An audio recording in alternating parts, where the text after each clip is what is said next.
Good afternoon. It's wonderful to see you all, and I want to say how happy I am to be here with you as part of this afternoon's conversation about legacy.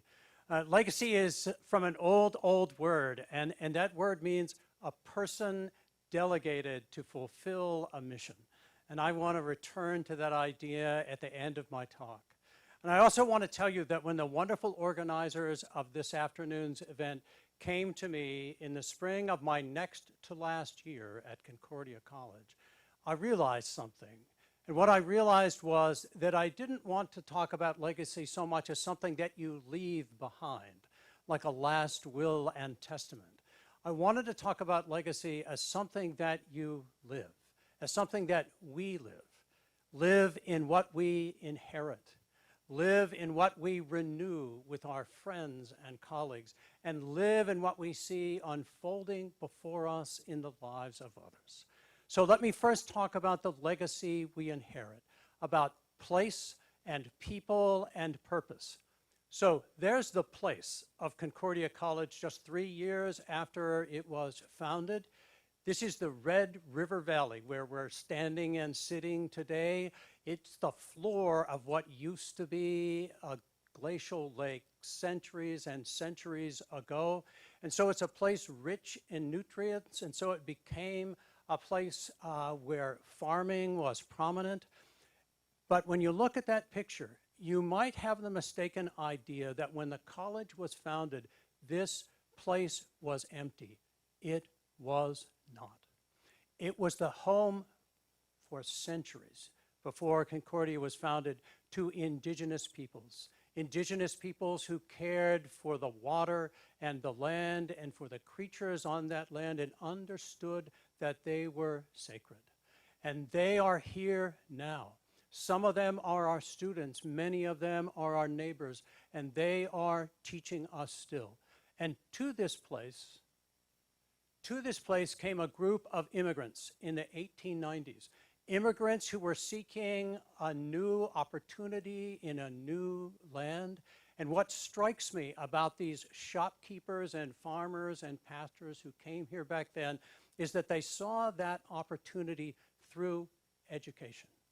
And that vision led to a sense of purpose. So place, people, and purpose. And here at Concordia College now, we express that purpose through the statement of mission.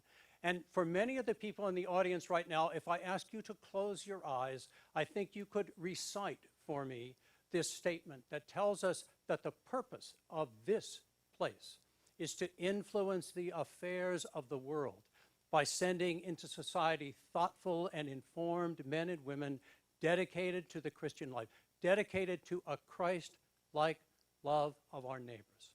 So we live a legacy in what we inherit. And we live a legacy in the work that we do in the renewal of that inheritance with our friends and with our colleagues. So very fast, I'm going to run through a kind of roll of the things that I have been doing with my friends and colleagues for the last 11 years at Concordia College, so hang on, it's going to be quick. So one of the things that has been so much fun is to work with people to renew the physical spaces that we're in here at Concordia College, like the one that we are sitting and standing in here this afternoon with Barry Auditorium, like the Integrated Science Center. There was a time when if I was having a rough day, I just needed to pitch a lawn chair out in front of the Integrated Science Center, and I found myself becoming happy because of what it represented in the lives of our students and in the gifts of those who love this college. I discovered I need to go that way. And in Normandy, the revision of this place where if you talk to people from Concordia from the 1960s, they remember flipping burgers in Normandy. But now it's the Center for Student Success where we challenge and lift up our students in their daily lives of learning and living on this campus. And in the athletic facilities that are right out here outdoors for our students and for their fans. And coming soon, in the fall of 2023, the new Highmark Center on 8th Street, right across from where we are, that will be the center for the new Sanford Highmark School of Health Professions. So, the physical place. Now, learning.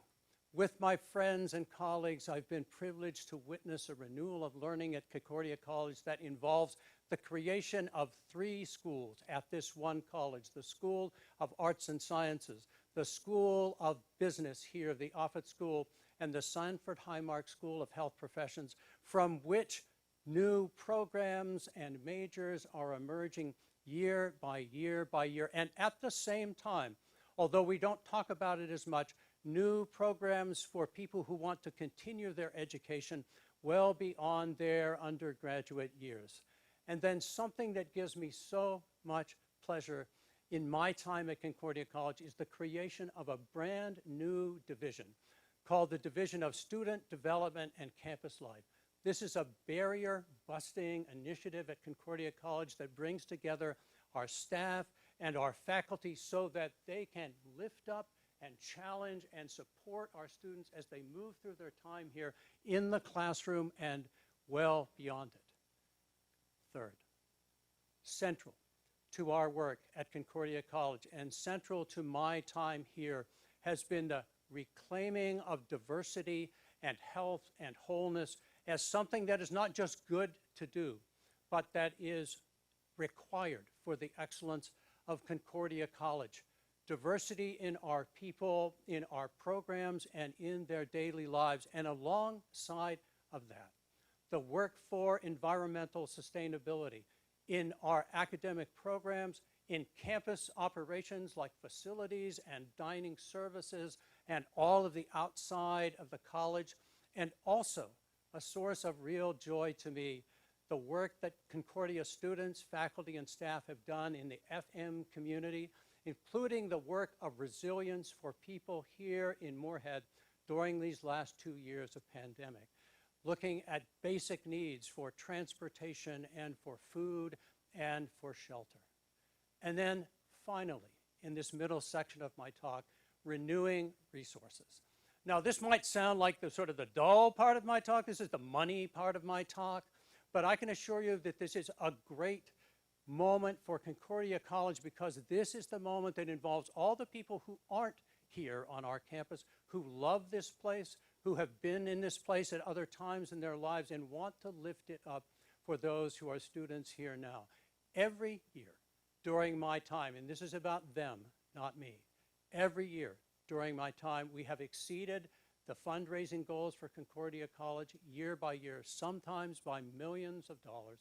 And as a result of that, the endowment for Concordia College has more than doubled in those 11 years. And why does that matter? That matters because from endowment come scholarships. From endowment comes support for positions for faculty and staff, and from endowment come innovations for the future of the college. And then finally, under renewing resources, partnerships. Partnerships with schools, businesses, and nonprofits, and I'm going to tell you just about one. For about the last 7 years, Concordia has had a partnership with a foundation. Now, I know that a foundation sounds like an abstraction, but it's a group of people who have come together because they believe in a cause and they have raised the funds to advance that cause. In this case, I'm talking about a foundation called Mellon. And right now, Concordia is part of an initiative funded by Mellon called Just Futures. Just Futures is the idea of a Concordia graduate from 1978. His name is Earl Lewis, and he's now at the University of Michigan. Just Futures is a project that involves about 9 colleges and universities across the United States, and its purpose is for those colleges to work in their own communities, to address with community leaders centuries of abuse and neglect that have been suffered by people who live in those communities and by their forebears who lived there before. In Concordia's case, we're the only one of those 9 that is focused exclusively on the experience of indigenous peoples in our region, and particularly on the inheritance, if you will, of the mission schools movement and the damage that that did to families to this very day. So Concordia is now working with a council of indigenous leaders and working in the schools and in the whole community to address that challenge. And I'm so proud of those who have been working on it. Now, I get to the part of my talk that I've been waiting for. And this is the part about living a legacy through the lives of those around us. So everyone that you're going to see from now on is a Concordia student. Some of them are students who are working here now. Some of them are students whom I met in earlier years at this college. But they all have one thing in common, and that is that they are those people delegated to fulfill the mission of the college, through whom that mission lives in the world. This is Morgan. Morgan is a current student who is part of that Just Futures project. She's been working at the Indian education program as an intern in the Fargo Public Schools. Here are two people who many of you will recognize. This is Amina and Yunus, who have been the president and vice president of our Student Government Association. And they have been teaching me and teaching all of us about the importance of dialogue across difference, dialogue that honors difference and brings people who think differently together, trying to focus on the common good. And then finally, Zach, who is a senior this year. And as you might guess from the picture over my head, Zach is a scientist who's done remarkable, recognized research, and at the same time, he's a musician. And when I look at Zach, what I see is the wholeness of our Concordia students, the fullness of their lives. Now, for a few students who are a little bit older than the three that you've just seen. So this is Matt.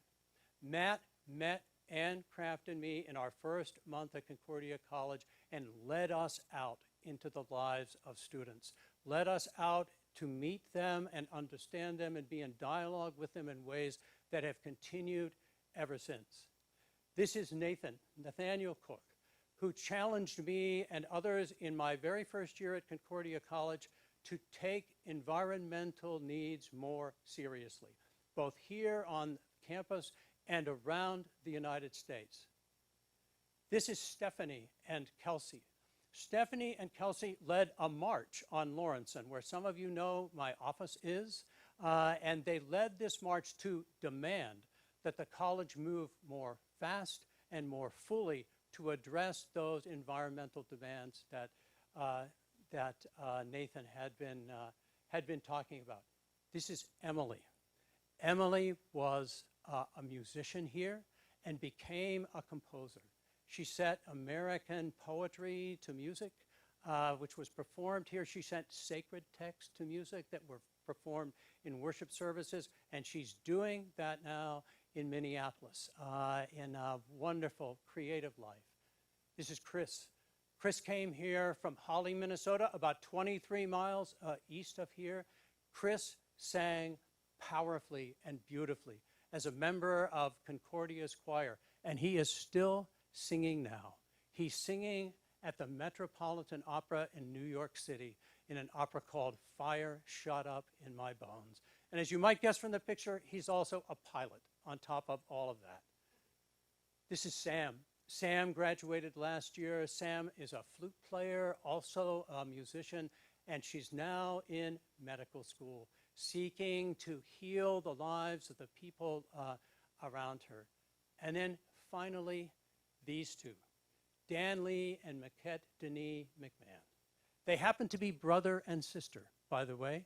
And I met Dan Lee in my first year here. He was here to give a talk, not unlike the ones that we're going to hear this afternoon. And after I met him, he invited me to become part of an organization called Lutheran World Relief. And Lutheran World Relief works in sustainable agriculture in remote and dangerous places around the world. And every time I went there, I felt like I was joining our students in seeking to influence the affairs of the world. And then finally, Maquette. In my first month at Concordia College, there was a knock on my door in July. I scarcely knew where to park my car at that point at Concordia College. And Maquette knocked on my door and introduced herself. She wanted to tell me about a project that she had started in her hometown. And the project is called Teach Haiti. What she had done, she was a nursing major, by the way, at Concordia College. What she had done was to found a school in Port-au-Prince that has enabled since then hundreds of students to get an education who might never cross the threshold of schools in their entire lives. And I asked her a question. I asked Maked, what difference did Concordia make in your life? And I would have bet everything I owned that she would have said, it enabled me to go to college, and it enabled me to be the first one ever in my family to earn a college degree. But that's not what she said.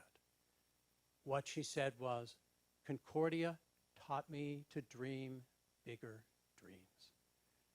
And what she meant by saying that was that Concordia taught her to dream dreams for others, for those beyond herself. And so that is the legacy that I want to live. And that is the legacy that I hope all of us together can live here in this place with our inheritance, with our colleagues, with our friends. A legacy that's not a one-time transaction, but a shared transformation for all of our lives. Thank you for listening, and have a great afternoon.